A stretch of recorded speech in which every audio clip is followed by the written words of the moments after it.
Welcome, fellow seekers of challenge and triumph, to the SufferSooner podcast. Join us on a journey where ordinary souls embark on extraordinary endeavors. From the relentless grind of gravel to the punishing gauntlet that is triathlon, we've tasted our fair share of suffering. So fellow endurance warriors, let's lace up our shoes, strap on our goggles, and dive headfirst into the challenge, knowing that with every step, stroke, and pedal forward, we grow stronger together. All right, guys, welcome to episode number 70. Am I the greatest of all time? Wow. Well, it's been a couple of weeks for sure. It has been. And I've been busy. Yeah, you've been real busy. In fact, I'm surprised you could get through the door to be here. Yeah, the cream rises to the top, Danny. Yeah.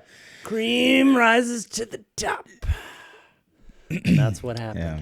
So, You know, I was seeing you struggle getting out of your car earlier. You Yeah. had all the hardware. It's hard. You know, you're lumbering around with these medals around your neck, yeah. trophies in your back pocket. I mean, I get it. And now I'm like in the presence of a legend. Yeah. And I'm not even sure I'm worthy of being on this show anymore. We're The going to local find a legend. replacement. Yeah.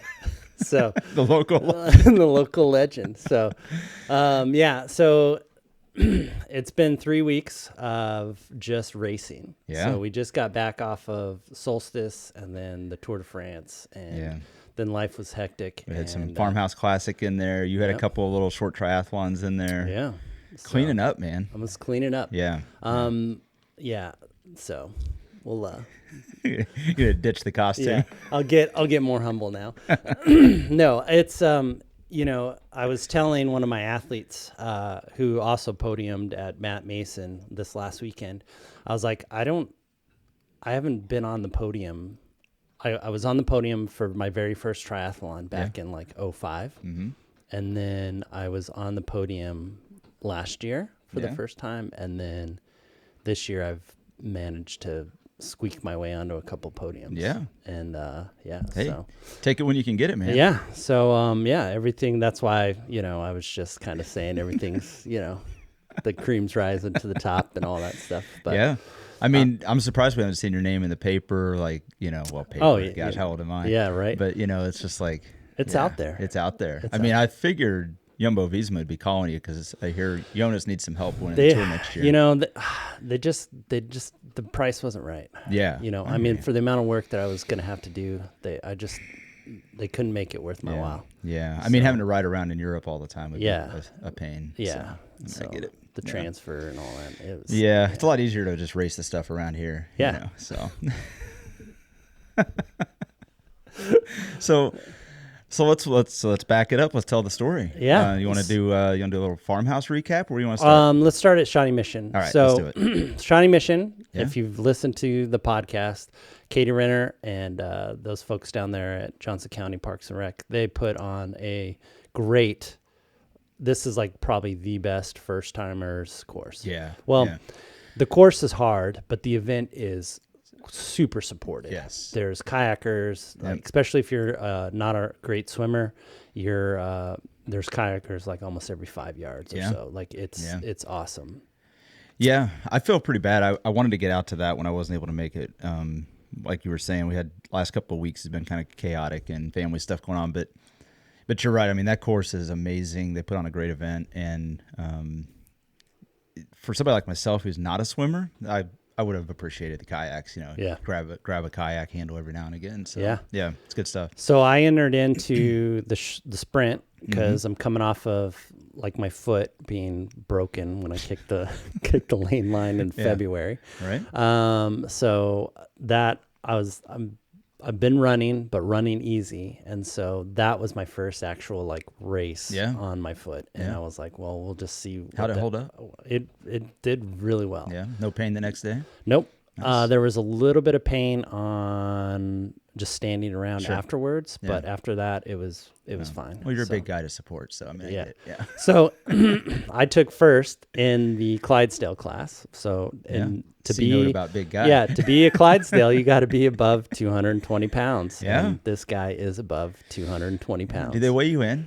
No. No verification. Because I think you might be getting pretty close to that line. I weighed myself yesterday. Yeah. 230. Okay, because you've been getting a little faster on the bike. I was thinking maybe you were cutting a few pounds. But, No, I mean that's awesome. You've podiumed out there before, right? Did you? Yeah, I podiumed out last year? there Couple last years year. ago? Yep, Yeah. or a couple of years ago. Yeah. Yeah, that Yeah, was that was the last time I podiumed. Yeah, yeah. Again, it's in the Clydesdale. Doesn't matter, man. You want to Yeah. race who shows up. Yeah. Yeah, I got second there the last time I was Nice. Clydesdale there. Nice. So, yeah, it was a great race. I was not expecting to do that well. Yeah. I think I was like 10 or 15 minutes off of the lead Okay. of the sprint. Yeah. So I think I ended up being like top 20 out of overall. Yeah. So that was a really good race for me. How so that bike course you mentioned it's not an easy course.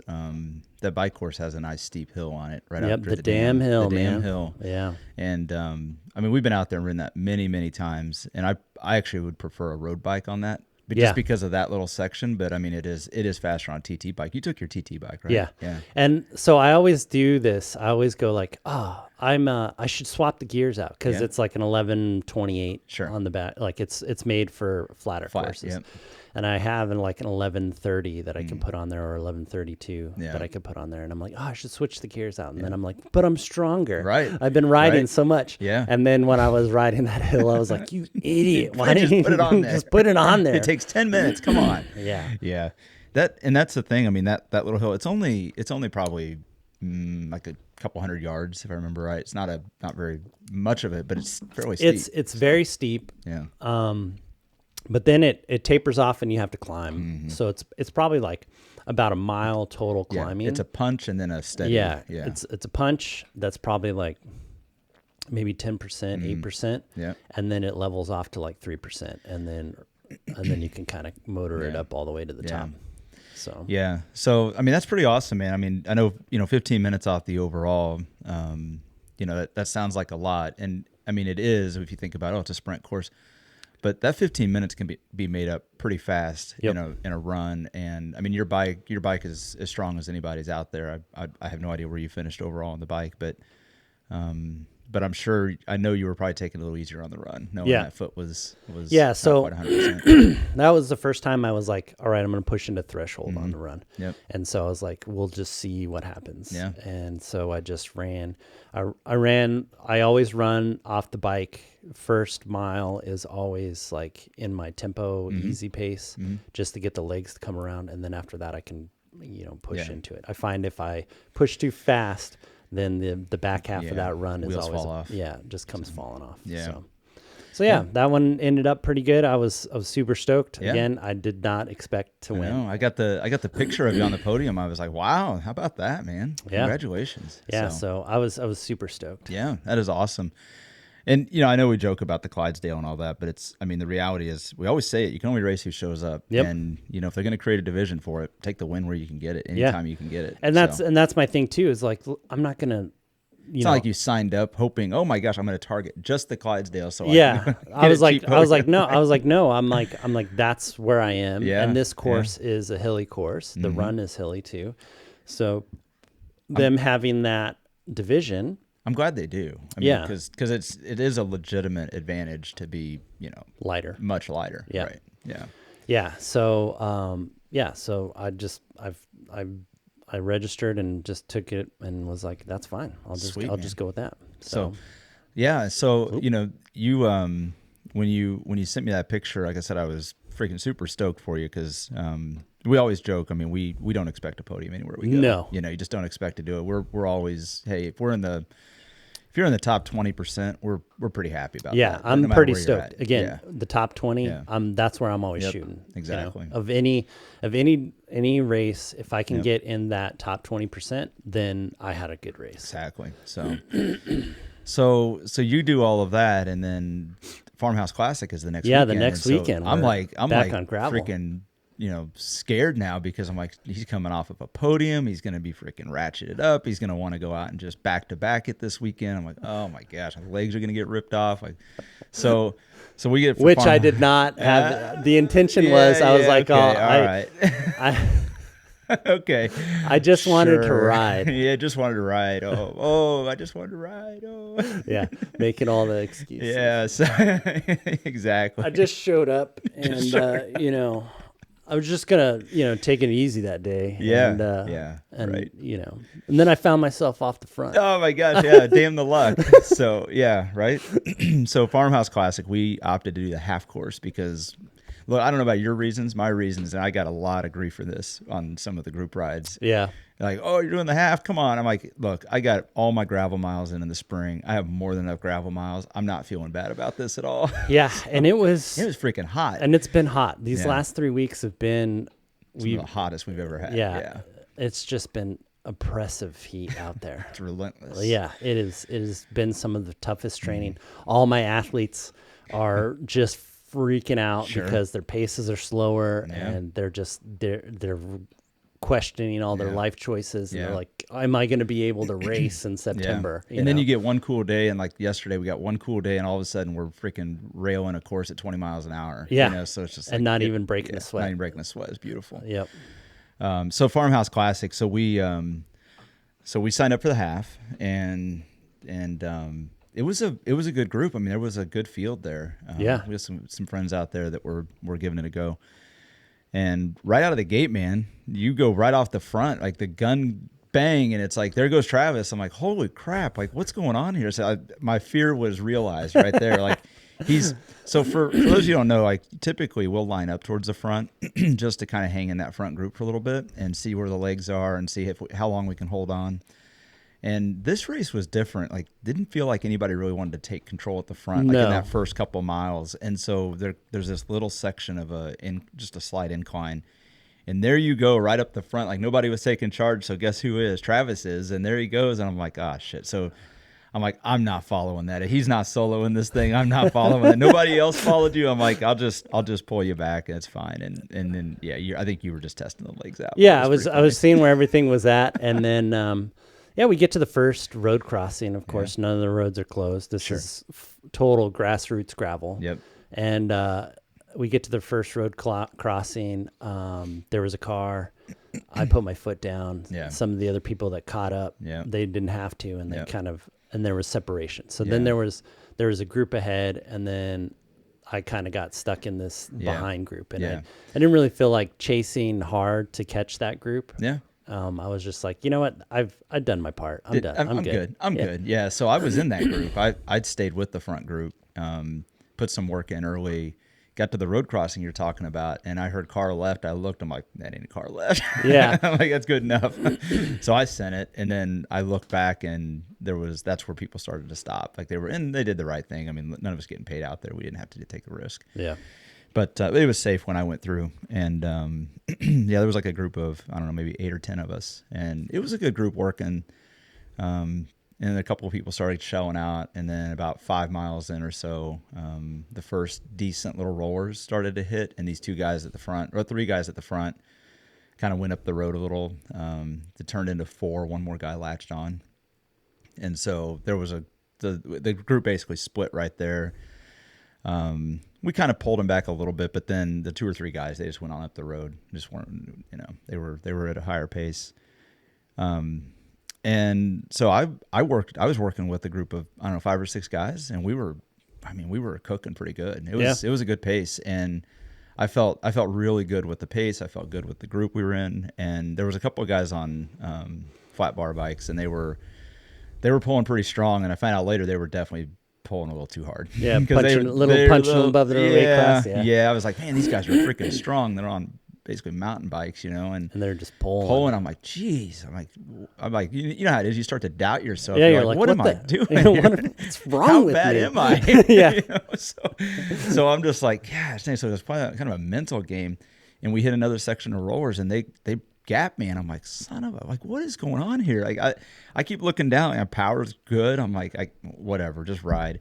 And every turn I'd look back and I didn't see anybody. And then all of a sudden I look back, I see a rider behind us, and I'm looking at my screen to see where you're at. And I'm like, it showed you were like, I don't know, maybe a half mile back.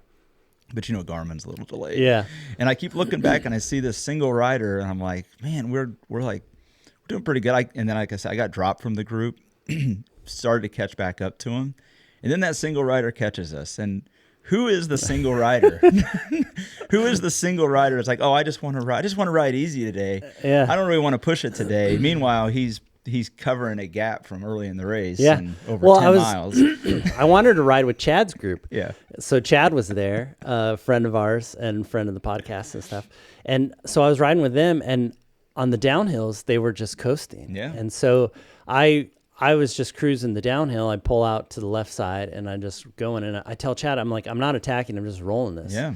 And so then I get to the top of the next climb, and their group is way back there. And I'm like, what happened? Yeah. I'm like, where's everybody at? And where's I didn't go that fast. I wasn't going that fast. Yeah. And the next thing I know, I'm like, well, now I'm out here in no man's land. Yeah. So I'm like, well, I guess I'll just ride my own ride. And Just so ride I your pace. started riding my own pace. And the Yeah. next thing I know, I see this guy drifting off the back of the pack up there. And I'm like, oh, that's Danny. and I'm like, oh, he's not having a good day. That's not good. Yeah. And I'm like, oh, just turn around and see me, and then Right. we'll work, and we can Right. get back to these guys. Yeah. And but you had the old don't look back part. Yeah. And you're, Well, I was looking back, but I didn't know it was you. Yeah. That was the thing. and so we get to probably the halfway point, and Yeah. I latch onto this group, and Danny's like, oh, there he is. There's the GC guy. Yeah, He's coming in. I forget who I said that to, but I look over, I go, oh, there's my GC guy right there. He got up to the group, and he looks at me, and he starts shaking his head. he's like, oh shit. It's always good for a laugh. Yeah. And yeah, so we get to the halfway point of the race. I think that's Plattsburgh, right? Yep. We get to the halfway point of the race and cruise through that town.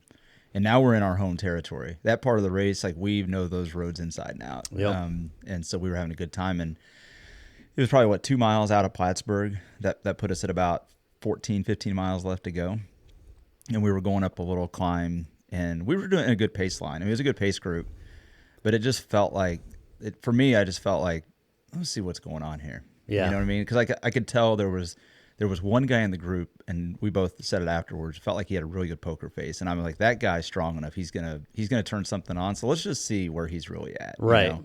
And then let's see where the rest of this group is at. And at that point, we had caught up to what we knew was the third place guy. So now we knew that there were only 2 guys up the road. Yeah. This was the chase group. I didn't know because You didn't know. I knew it. I was trying to ask the guy.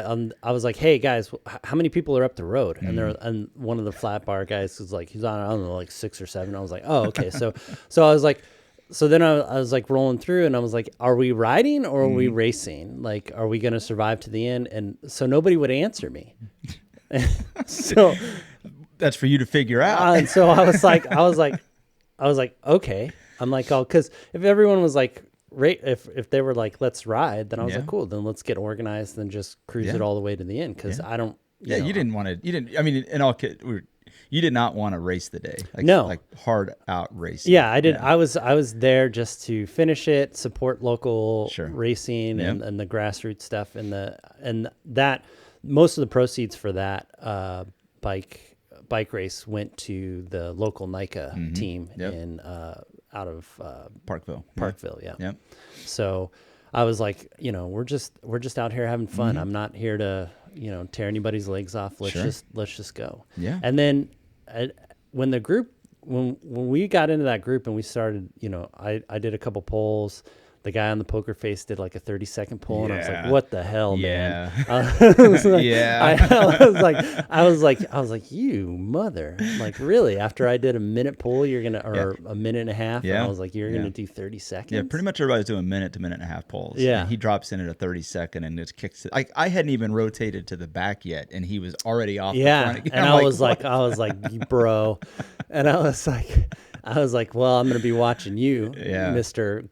Glass Cranks, going on here. Doesn't want to break them.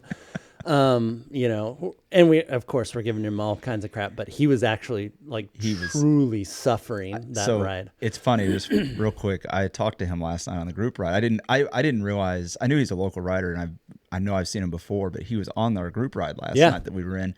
And I said, man, you look a lot better than you looked at Farmhouse. And he goes, I hadn't ridden. He goes, I hadn't been feeling good that whole week. And he's like, I couldn't get my heart rate down. I'm like, Dude, your poker face, man. I couldn't tell. Yeah, I couldn't tell. I could not tell at all. I said, and I was just shocked. I mean, I thought you were just gonna just start attacking at any moment, you know. And he's like, no, because I felt like crap the whole time.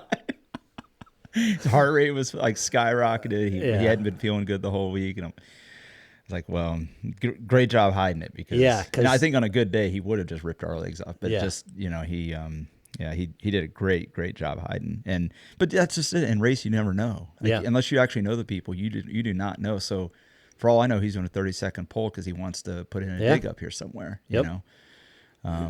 So when he did that, he finally got rotated back around behind me, and we were kind of pacing up this little hill. And I just felt like, let's shake this up a little bit. Cause I felt like we're going to find out either he's, you know, dead weight, or he's going to put in an attack, and let's just preempt it. Right. Yeah. So I put in a dig on this slight incline, just enough to get up over the hill and then have momentum. And my thought was, if I can get momentum over the hill and everybody else kind of eases up at the top of the hill, if they don't follow the attack, I could get a little separation, which, but what I wanted was somebody to come with. Yeah. And the reason was because we were 14 miles out. I didn't remember the terrain getting back into the start or back to the finish line. Yeah. And I felt like, for some reason, there was still a couple more like punchy climbs, but there really wasn't. It was pretty undulating, but it wasn't. Yeah, there was one right after the last aid station that was pretty punchy. But other than that, I think you and I were thinking the same thing. Like, we were thinking of when you go out to Lathrop, there's always those rollers, but they're a little bit further south than what we did. Right. And so that's what, you know, you ride out there long enough, you kind of like, well, is that topography the same here? Does it come all the way up here? Does it come all the way up here? So you're just trying to go off of memory, and then you're also like, you know, bleeding out your eyeballs and trying to figure out what's going on. Exactly. And I thought one of two things was going to happen with the attack. Either you were going to follow me, or, which I didn't know. I mean, I should have said something. We talked about this afterwards. I should have like signaled to you somehow that I wanted you to, or for you to stay back, one or the other. And I thought the guy that was the third place guy that we caught, right? Because I felt like he kind of sat up to let the group catch him. So I thought, okay, maybe he's going to follow because he wants that third place spot. He was already in the front group, and he knows he's got a shot, right? Right.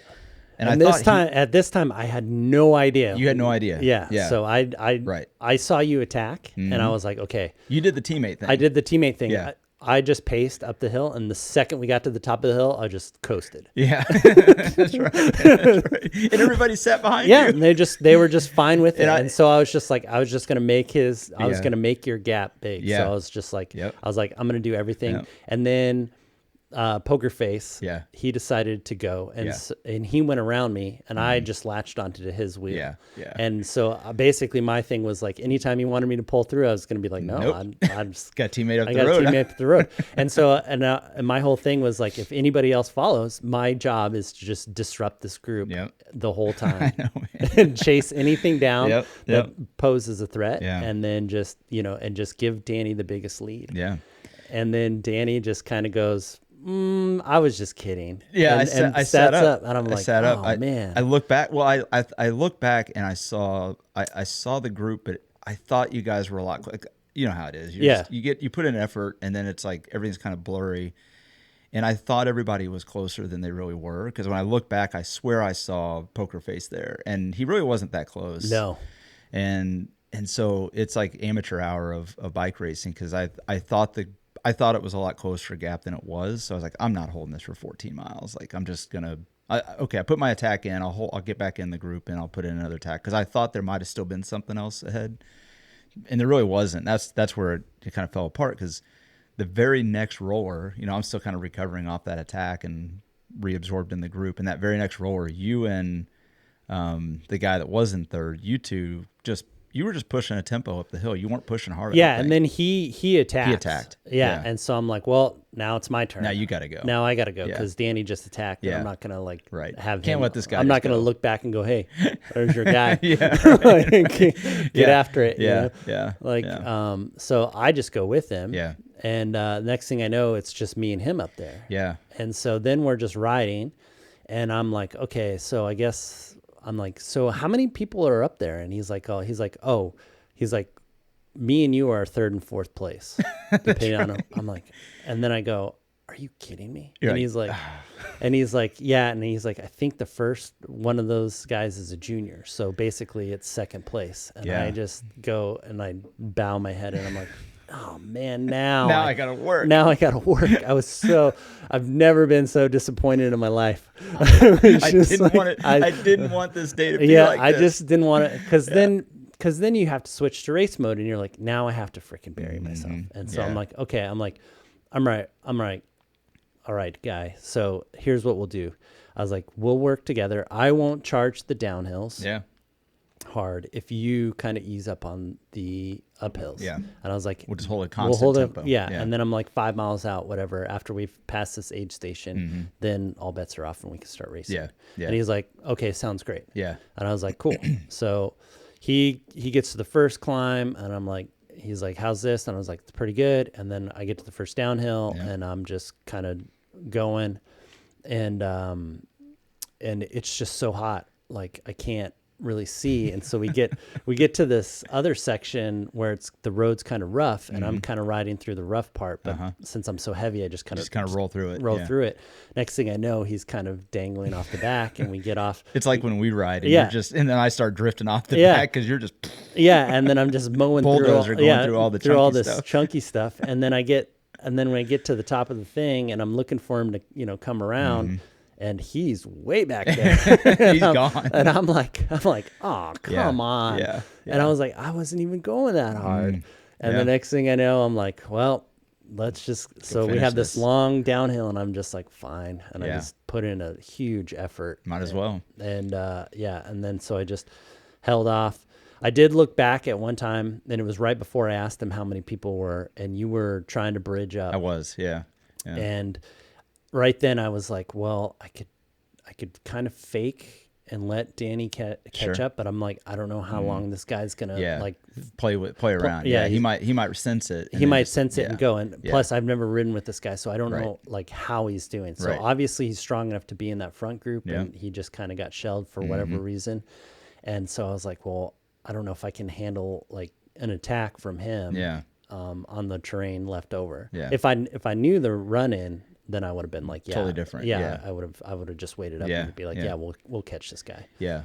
And that's the thing. Like I didn't realize he had put in an attack because you guys were probably, I don't know, maybe a quarter mile up the road. It wasn't far, but it was far enough that I couldn't really see because like I said, it was so hot, like the glasses were just covered with sweat stains. So couldn't really see what was going on, but all I could see was you guys just kind of incrementally getting further away. And I was like, well, my only thought was if I could just hold a consistent tempo, if it's enough to pull you back, it'll happen. If it's not, then it won't. Like that's just kind of where it's at. My legs were starting to die at that point a little bit. And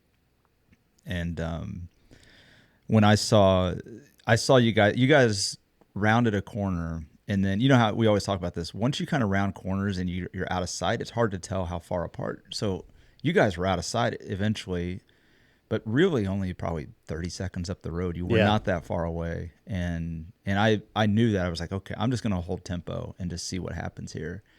And then probably 5 miles out, I see the guy you shell out. And I'm like, I got a shot to get, and at that point I didn't know the other kid was a junior, but I'm like, hey, I might at least have a shot here for 4th place overall, So I was trying to put in everything I could, but there was just no terrain left to work with. It was 5 miles of pretty much just flat in. Yeah. And he kept looking back, and every time he'd see me get a little closer, he'd just put a little dig in. So I'm responding to that. It just I kept closing it, but I couldn't. There just wasn't enough space to close it out. And I mean, maybe I could have put in a hard 400 watt effort, but I mean on a flat at those speeds, it's so hard to close it. So and I'm glad you did what you did, because you look back at the race, like you're like, oh, I could have sat up and all that, but it's like the way I look at it is I had my shot at the 14 mile mark to remain, right? Like I had my shot there and I blew it because I looked back and I didn't see the situation. So if I had recognized there that I had as much of a gap, because I asked you afterwards, how big of a gap did I have? He's like, I don't know, you're pretty far up the road. Yeah. I was like, well, crap, if I'd recognized that, it's like second guess. Like if I had recognized it, I could have just held tempo, and I probably would have made it in because I know you would not have chased me down. Yeah, no, I would have I would have. Those guys might have, but you wouldn't have. I would have been doing everything I can to disrupt the group. Just grab onto their jersey and make them pull you up the hill. just follow the attacks, and then and then anytime I was on the front, I'd just slow up, and then they would have to deal with it. So as it works out, you end up dropping this guy, and he thinks you're putting in big efforts down the hills and stuff. And I've ridden with you enough. I'm like, dude, once you get on these flat or slightly uphill grades of like, if it's less than 5%, you're going to just be hanging on to Travis's wheel. Like he's going to hold a very steady, tempo effort, and you're just going to be holding onto a wheel. It's going to be really hard to get around. Yeah. So but he had nothing left. Yeah. He at the end when we got back, he was like, "Oh, I was doing threshold just to like go on the downhill just to keep up with you." I was like, "Yeah, I was just riding zone 2. I didn't want to drop you. I didn't want to ride like by myself like the whole time." And then eventually I was just like, "Wow, man." So I hear you say all this, but I'm hearing the theme is you drop everybody. I keep hearing I drop everybody. I just drop. I'm not trying. I just Let drop. me tell you something, brother.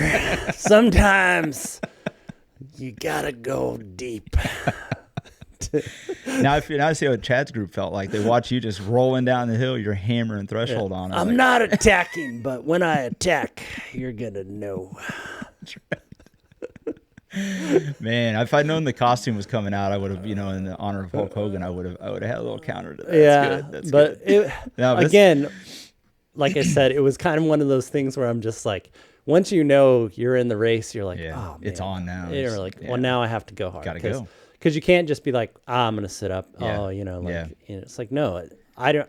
Again, I never have chances. Yeah. I don't have that many chances for podiums. Right. So you get a chance to do it, you better do it. Yeah. So I was like, well, I guess you're burying yourself today. Yeah. And fortunately it was, and again, back to why we did the half course, because we did not want to have a brutal day in the heat for whatever 70 miles or whatever it was, right? And so when you think about it, it's like, oh, it's really just a 2-hour effort. Like I would have gone and done a 2-hour ride just on my own without a race. So to have to go hard for maybe 30 minutes of that at the end isn't the end of the world, but you just didn't want to have to do it. Yeah.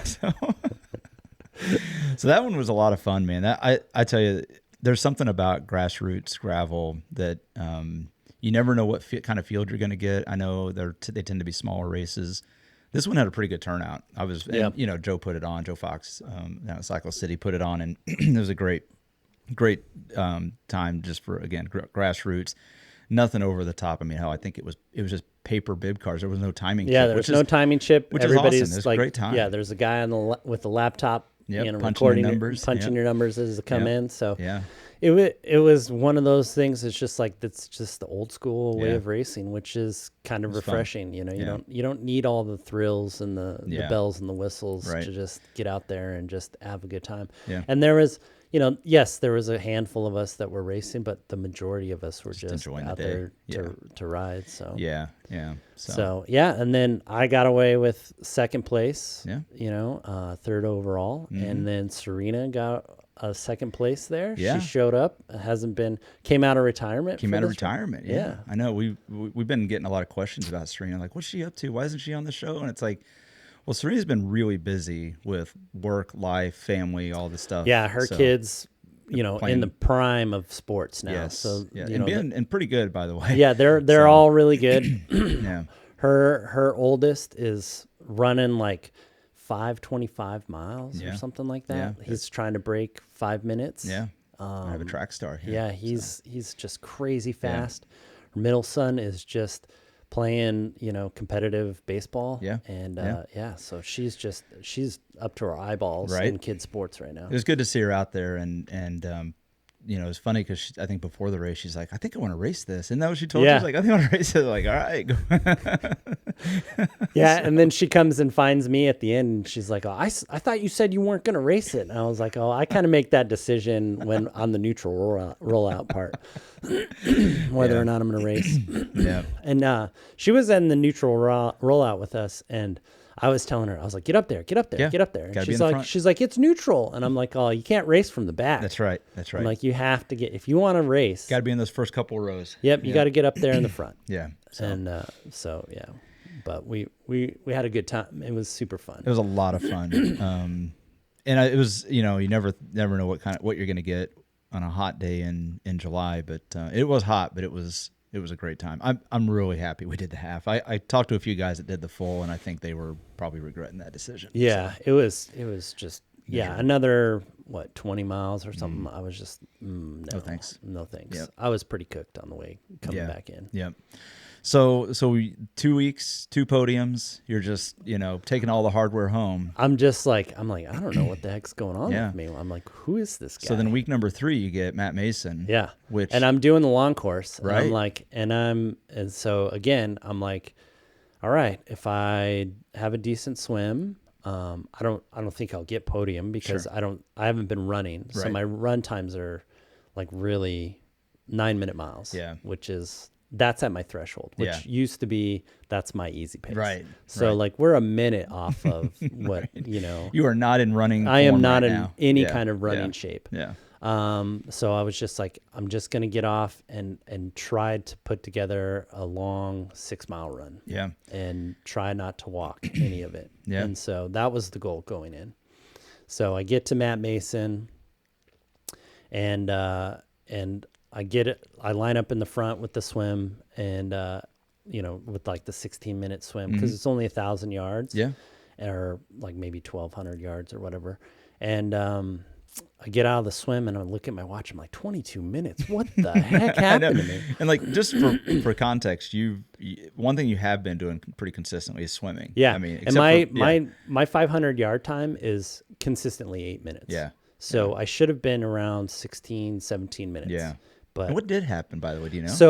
So since we had so much rain coming in, there was a little bit of a channel in that Crow's Creek. Yeah.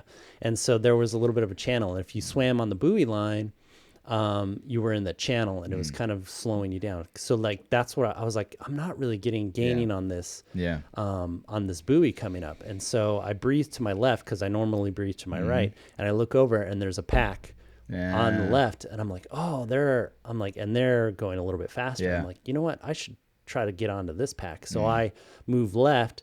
And then once I get out of there, I'm like, oh, now it I'm feels like like, you're actually swimming I'm again. like, oh, okay, cool.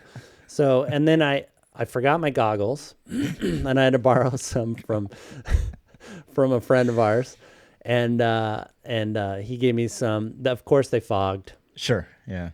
So I had to roll over on my back, like before the first buoy and then before the third buoy. Sure. I had to defog them. And every couple hundred yards, you're defogging them. Yeah. And so, but I was like, it's better than trying to swim it without any goggles. Sure. So then I get onto the bike after that swim, and it's just so hot. Yeah. I can't get my heart rate to come down. Usually the bike, I can get my heart rate to come down, and then I can start pushing some decent wattage, but it never came down. So I just rode steady. Yeah. And that day was hot, but the humidity was just brutal. I mean, I think I rode the day before, and the humidity the day before was 95%. Yeah. It's like you might as well just be aqua biking at that point. Yeah. It was so hot that like nothing was evaporating. I was still wet, like just coming into transition off of the bike. Yeah. And that just, I mean, to your point about your heart rate, like once the humidity starts kicking in, the heat's bad enough, but when it's so humid, your sweat doesn't evaporate, so you get no cooling effect. Yep. And you're just cooking. Yep. Yeah. And so I just rode that steady. I didn't put the power that I wanted to put and really put the hammer down on that. And so I got to the run and I was like, all right, let's just run steady. And so I just ran steady. And then Matt, one of my athletes, he caught me at the turnaround and he was like, he's like, I knew I had a chance to catch you if you didn't pass me on the bike. And so then he passed me and I was like, well, if I can keep him in sight, then depending on when he entered the water and all that stuff, I might have a chance to be ahead of him. But he was wise to that, and one of the hills he just cranked it up. he's like, now you're in my court. Now, and he is a phenomenal runner. He's a great runner. He's a great runner. Yeah. And so then he just put the screws down, and I was it's when we always joke when we ride with him. We're like, you know what? We're just gonna rip his legs off on the bike because if we ever have to run with him, he's gonna just turn it back over in spades. Yeah, he punishes us on the run. He's a really good runner. Yeah. And he caught me, he passed me. you know, said, he's like, I knew I'd catch you on the turnaround. And then, and then I was like, oh man. And I was running and I was like, don't look back. Yeah, so I never looked back. yeah. I never looked back on the run, cause I didn't want to see anybody, cause the run is the worst part for me on triathlon. Like I pass people on the swim, I pass people on the bike, and everybody, you're just trying to hold them off on the run. And everybody passes me on the run. Yeah. And so we get there, we get done, and had a pretty decent run considering the heat and stuff. And I look, and I didn't even think. I was like, oh, you know, I came in at like 2:07, which is not. It's not one of the better times. Yeah, no, yeah. I've had better times Yeah. for an Olympic distance or long course distance. Mm-hmm. And I'm like, yeah, I'm pretty sure I don't have anything. And then Heidi comes up to me and she's like, dude, you're in third. I was like, what? I was like, are you kidding me? Just shows how the conditions of the day. Yeah. Man. And so I was like, all right then. Yeah, and maybe so, I ought to stick around a little bit. Yeah. Might So get my then, name called. yeah. So I stuck around, and Matt got second for his age group, and I got third for mine. And Nice. yeah, I was pretty happy with that. Did he end up beating you overall on time? Yeah. Yeah. Yeah. I figured he did if he beat you on the swim and the run. So Yeah. I think it was like a couple minutes, like 2 or 3 minutes. well, his training's coming around. I mean, Yeah, we don't talk about he's Matt training much, but, for Ironman Wisconsin. Yeah, So yeah. he's got so much fitness. Yeah, he's starting. His fitness is starting to really ratchet up there. So it's gonna be hard to hold him off on anything. Yeah. But, So man, so 3 for 3 on weeks with podiums. Yeah. So good thing there's no racing this weekend. I'd be scared. You'd be, no, I'm be too coming in tired. here. Next week's episode, you're gonna have the cape on it. Yeah. You're like going full into Macho Man mode. Yeah. I'm not saying that I'm the best, but it's hard to find anyone better. Yeah. Whew, it's getting deep here now. Yeah. Yeah. So now this weekend, I think the only thing on the docket is a group ride, a little punchy hill group ride. So I guess all I can do is hope that I can rip your legs off on that. And, Oh, you will, Yeah, for because sure. you'll be like, you know what, you can have it because I'm tired. Yeah, I'm tired. Tired. I wanna go home.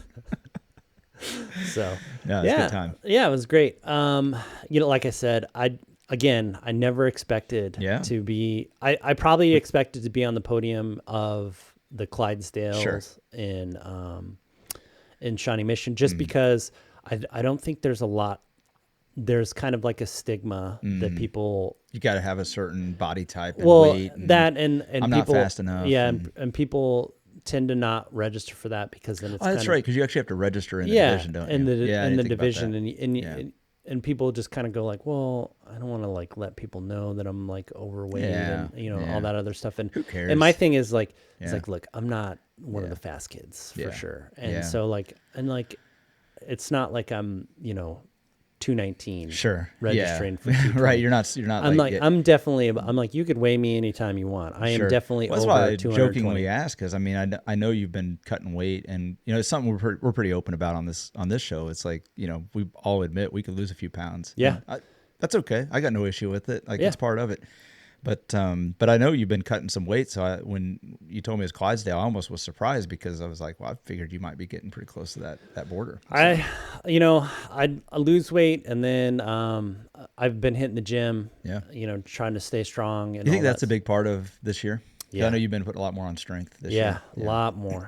I'm able to recover from runs now. Yeah. Like instead of taking 2 days off of a hard run, Yeah. it's only like Just a the day one off. day. Yeah, It's more to actually truly let the muscles recover than dealing with the pain of running as much. Yeah. Yeah. So it's basically like just to, it's all the, leg work and all that stuff, just making sure that those muscles are a lot stronger. Yeah. And so it's helped. And I think that's probably like slowed the weight loss. Yeah.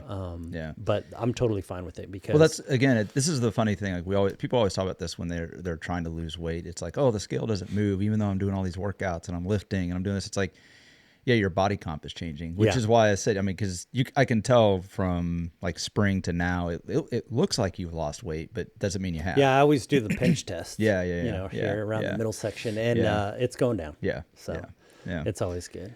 Hey, nothing wrong if you put on muscle and you just keep getting stronger. That muscle is going to be recruited eventually, and then all of a sudden power starts going up. Yep. So that's good. Good stuff, man. So now you're 3 for 3 on podiums. You get a couple of weeks off here. What's next? 70.3 Wisconsin. Yeah, you podium there. No. No, I do not. I would have to run probably 7-minute miles, which is not going to happen. No, I don't think I can make that happen in 4 weeks or 5 maybe weeks. next spring. Yeah. But if you put in a good running block, but I don't see that happening either. I'm just trying to be realistic. Oh yeah. I'm totally like the bike is definitely there. The swim, swim has been there for you pretty much anytime you want it. Yeah. The swim's there. So I've been doing a lot more, some power work in the pool, trying to just get my like muscles and stuff ready for, that kind of swimming hard. Yeah. And the bike. And then again, my goal for 70.3 is just to run the half marathon steady. Is that that's about a month away, isn't it? Yeah, about 5 weeks. The 6th of September. Yeah, it's about 5 weeks out. Yeah, so got a couple long runs left. Yeah, and we'll figure it out. Yeah, but good times. Yeah, I mean, I'm looking forward to how that goes for you. I know you're excited to do that course after we've heard so many people talk about it. Yeah, they always like, you're gonna love this course. This is perfect course for you. You love all these punchy hills, and I'm like, I don't love those hills. I was gonna say it's funny. I mean, when we just do just fun rides or training rides around here, there's so much punchiness. Like when you build a route, it has a lot of punchy hills, and so people just automatically assume, oh, Travis likes hilly courses. It's like, well, I like climbing courses, but that doesn't mean you're good at it. You're right. It doesn't mean it's your I like wheelhouse. doing it, but it's not that I'm good at it. Just because. Yeah. It's funny because we've done. Was it Solstice we were talking about, the one up in Nebraska, where that course is like perfectly suited to your profile, to your power profile and the way you ride a course. And then take something like, any of the punchy things around here, and like we talked about Mule Skinner, and it was like, oh, that should suit me more, which it should suit me more. It doesn't mean though that it will. And and then you still, you're just because you're more of a diesel engine type. So yeah, it's good stuff. So cool, man. Well, what else? I don't know. You want to talk about the tour? Oh man, where do you start? I mean, we kind of called it from the beginning. I mean, everybody called it from the beginning. Yeah. Right. Tade's just too much to handle. Yeah. So, and then, we were talking about this on the group ride too, of like, the allegations of doping. But sure. I just think, I just kind of go back to the thing is like, they're innocent until proven guilty. Yeah. That's the kind of way do I think there's doping happen? I don't think that, I can't imagine that Tade would risk everything. Yeah. People thought Lance wouldn't either. I know. But I think people are smarter now. I think the technology is better. I think, again, they may be doing stuff that's on the line, and it's just not being able to be, tracked or tested for or. Yeah. But I think there is ways around doping control, and I think if you're pretty savvy and smart and you have a bunch of smart people working with you, then they'll probably figure that stuff out. But my thought is that I don't think, look, Tade's freaking phenomenal. Not saying anything groundbreaking, but I don't think he's doing anything that's currently illegal or banned. Yes. And that's the key part of that. I think they have figured something out with recovery and with his training, and probably that whole team, quite honestly, because it's never just one person. But they figured something out that is giving him an unnatural advantage. Yes. That doesn't mean he's doping. Right. And that's the thing. Like, this is why I have a real problem with the UCI and all the anti-doping stuff, because it's only a problem, and it's only a problem when the UCI says that substance is banned. Yep. Right. Otherwise, it's fair game. Yeah. And that's the, like, who knows? Maybe he's taking, like, I don't know, a shot of Jack Daniels or something. Right. Like that Exactly. At night, and it helps him sleep better. So this is like, that's not necessarily banned, but maybe that's just what he's found that works. It works for him. Here's the thing about this is why, again, I struggle with this, because UCI during the tour put out a report a ruling that said that it was okay to take ketones during like ketone IQ or ketones in general, because they, quote, don't provide an advantage, a material advantage. And it's like, okay, so wait a second. How is that true? And then all these marketing claims that this stuff provides some sort of an advantage. So if the advantage is, and I know what the rebuttal is, oh, well, it's in the recovery, it's in the after the race, but that helps you get ready for the next race. Right. So how's that any different than any other substance that's banned that helps you accelerate your recovery? Right. So why is that okay, but this other product over here isn't okay? See, this is the problem with these things.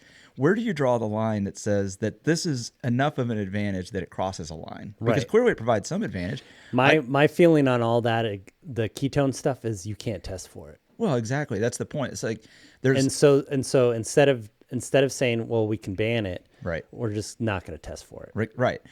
But why? See, this is like what I get. You can't test for it. So then it's just okay then? Yeah. So it's just okay to take it then. So even though it might provide an advantage, and that's my point. I don't think Tade and these guys are doing anything that's, quote, banned. I think they've found something that is not on the radar yet. And even if the UCI knows about it, they know there's nothing they can do about it. Yep. So they just choose not to make an issue of it because they don't want to have to deal with the fact that, oh, we have to find a way to test for it now, because these guys are getting an unfair advantage because of some trade secret inside, research that they found that no other team has access to. Which, you know what? I don't blame UAE. I don't blame any of these guys. You should be doing that. Yeah, I mean that's basically we're huge fans of hockey. Yeah. And basically it's you walk right up to the line of what's Exactly. legal and what's not legal, Yep. and sometimes you cross it and sometimes you don't. And And baseball is the same way. See, this is the thing, because I just grew up loving baseball and having played it, having coached it, and I didn't play at a high level. I coached at a fairly high level, and I can tell you, nobody condones cheating in the game. Look at the Houston Astros when they were caught stealing signs. It wasn't the fact that they were stealing the signs; it was the fact that they were tipping the signs unnaturally, using things off the field. They were the whole banging the trash cans or whatever. When players would steal signs in a game and it was the runner at second base tipping the batter to what the pitcher was about to do, the way that got managed was that guy probably got one in the back in his next at bat. Yeah. And that got policed on the field. It didn't require a rule that says, oh, you can't steal a sign and you're going to get, penalized in some way. No, the penalty was you got one thrown in your back. Yeah. That was the penalty. And I think that's kind of I think what you're alluding to is like, if the Peloton feels that Tade's cheating, then let the Peloton figure it out. Exactly. It's not up to us. Exactly. I think if those guys police themselves and you let them police themselves, the sport will be better off for it. Right. The other thing I see is a lot of this speculation about motors and stuff like that, and I'm like, guys, look, maybe there is some sort of a mechanical doping that's going on in here.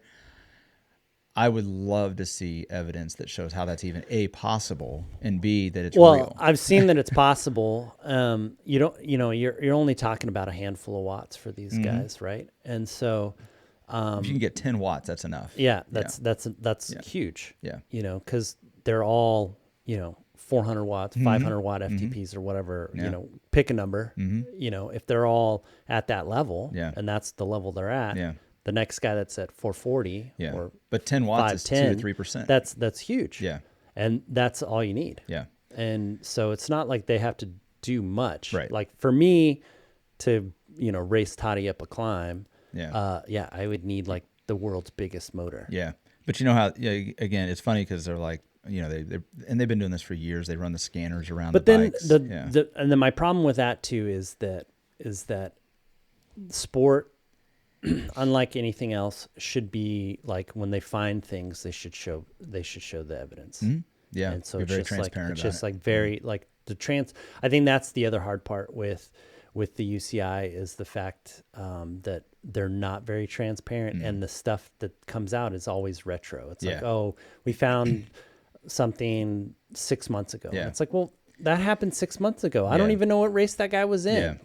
Who cares? It's funny because, again, I'll do a baseball reference. When there was suspicion of cheating, like here's a good example. If people thought that somebody corked their bat or take like George Brett's pine tar incident where they, this ridiculous rule about pine tar above certain distance above the handle, and they used some loophole. But you know what MLB did, like in that pine tar example or in the cork bat example, they confiscate the bat on the field. Yeah. And you see it right there, and they took control of it, and then they investigate it. Yep. And so, like, if you think they're mechanical doping, take Tade's bike immediately after the race, seize it, take control of it, cut the bottom bracket out of it, and let's see if there's a motor in it. Yeah. Do it. Yeah. Like, let's see it. Like, take that bottom bracket apart and let's find out.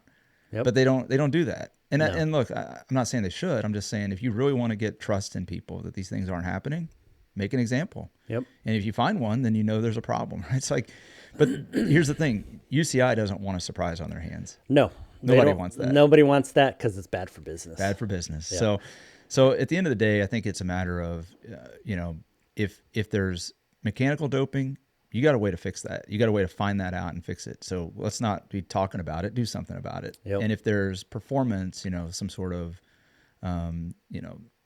some other way that they're altering his performance through, some sort of a drug or anything like that, hey, he's passing every drug test you're giving him, every steroid test, all these things he's passing them. So I don't really want to hear about it. Yeah. As far as I'm concerned, the guy's just freaking a freak athlete and he's phenomenal. Yeah. So, it's like he's a once in a generational athlete, and it's not like he has bad days. sure. Not very many. Not very many. Yeah. Which tells me they figured something out in his recovery. I'm telling you, they figured something out to how to get him recovered. Yep. So, which it's, again, maybe it's a function, a combination of his youth and whatever regimen they've got him on. Age will get to everybody eventually. Yep. So. No, I think a lot of times too, it's just kind of the clickbait stuff. Yeah. They didn't have for really sure. much to. Yeah. The tour wasn't exciting enough, so they're like, well, it we was got exciting, but it was yeah. exciting to Yeah. watch. Especially just But not for the yellow jersey. Yeah, not for the yellow jersey. Yeah. All the other stuff was really great. Mm-hmm. And some of the team tactics were just Well, that's weird. what I was going to say. Like, here's the other thing. It's like, and it's funny because now there's the reports about Tade, like he was bored during the tour because he was playing defense the whole time. But Yeah. see, here's the thing. You watch how Tade's raced over the last, couple of years now, and he's somebody's gotten to him and he's racing a lot smarter. Yes. And the reason he lost the two to Jonas before was because he got sucked into spending way too much energy on dumb attacks that he didn't have to follow. But he's a racer and he wanted to race. Yeah, he wants to race yeah, all the time. Exactly. And so, maybe he won because UAE is being a lot smarter and getting him to listen about how to be smart on the course. And B, Jumbo is telegraphing everything they're going to do and telling you exactly where they're going to attack and how they're going to attack. Like there was no surprise here. Yeah. You didn't watch any of these stages and go, wow, I did not see that coming from Jonas or from Jumbo. Yeah, there was a huge setup with their tactics. There was so and you're obvious. like, guys, Yeah. no, you can't telegraph it. It has to be. And then the times that Jonas got a gap, he wouldn't capitalize on it. Right. You keep looking back. He's real. I mean, who am I to judge? But I one thing I noticed, he looks back a lot. Yeah. And to me, if you're looking back, and I say this from experience, having what we just talked about, Yeah. if you're looking back, you're not confident in your attack. No, exactly. And Yeah. you're just like, you have to just full send it. Yeah. You just have to go. Anyway, So, easy for us to sit here and say what they should and shouldn't do, but Yeah. But I'm just tired armchair cyclist. Yeah, right. I'm just tired of this whole. sportif. Yeah. if you're Jumbo and you want to hire me as your sports director, as your race director, just let me know. We'll work something out. I'm sure, but I just get tired of all. Like you said, a lot of it is clickbait. Just get tired of it. And if the UCI really wants to do something about it, they will. Yeah. That's all it comes down to. Yeah. So. Otherwise, Tade's freaking awesome, and I don't want to hear all the allegations. Like, come up with some real proof and let's have that conversation. So, Yeah. It's good times. Yeah. And then triathlon, it's kicking up. Everybody's getting ready for the world champs down there in Nice. Yeah. And then the women's version will be in Kona. Yeah.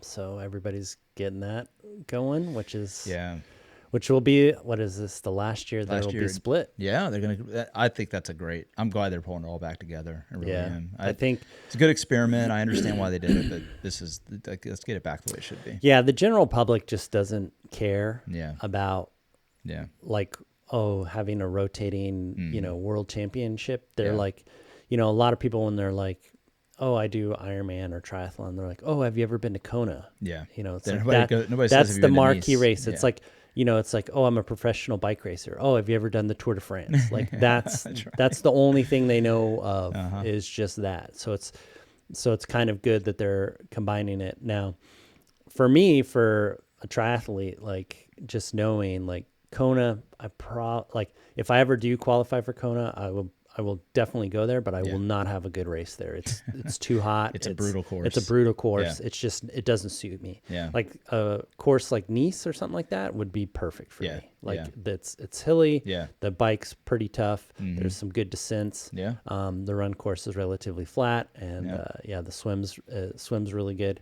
So that suits me more than Kona, and I would have a better time at that at that World Championship than I would at Kona. Yeah. Kona would just be basically probably like 15-hour death march for me. Say, hey, but you know what? You'd still do it. I'd still do it just to experience it, but yeah. Having been down there last year for vacation and driving some of that bike course, it is, and talking with people who've done the course on race day, it's a brutal course. Yep. So, but hey, it's an honor if you qualify for it and you get a chance to go do it. But, so that's all firing up, and then we're only a few months away, and fall's going to be here. It's crazy. I know. So we got to get the riding time in while we can. And fortunately, if you're in the Midwest, you're getting a break from the heat this weekend. So get out and enjoy it. So. Yeah, and then we got fall gravel after after 70.3. We need to get. I know we're working on it. We need to get Phil on to talk about a good old race, Opawapu. The number of people that have talked about Opawapu and races, like I've talked with countless people now in the last few weeks about hey, wasn't that race in Excelsior Springs? What was it called again? And then I'm like, yeah, they're bringing it back this year, and they, a lot of these people know it. And I'm like, but it's a shorter course, because everybody is terrified of the full distance course. And I rightfully so. Yeah. And we've been running with the joke now. It is a shorter course. It's like 70 miles. It hasn't been released yet, but it's gonna be 70-ish miles. And of course the joke is that it's a shorter course, but they just took out all the flat parts. Yep. So that's what I've been telling Phil and Stacy all the time. Is it's just like it's going to be all the flat spots are out. Yeah. So it's just straight up and down all the way. Straight up and down. There's no rest. Yeah. So you might as well just get your 30-30s going now. Enjoy those intervals and get used to it, because you're going to have about 70 miles of it. So. Yep. Yeah. It's going to be. If all those people say you can't win a race by sprinting, well, you might have a chance here. Yeah. So. You might have a chance. It's one of the toughest courses out there, and I think, and the reason everybody likes it, and is that it's insanely hard. Yeah, it's hard. The only problem with it before is it was in such a hot time of the year, and now it's in October, so hopefully we get some heat relief. If nothing else, the humidity should be down. Yeah, and I'm really, really looking forward to. I don't know if I'm going to race it because I know how my mind gets that time of year. I'm not really in a race mode, but I'm really looking forward to that. Yeah, to that one. It's going to be fun. Yeah, I love that course. Yeah. So we got to get Phil on or Stacy on, and both of them, and let's just have a good conversation about that. Yeah, for sure. It'll be a lot of fun. And by the way, Phil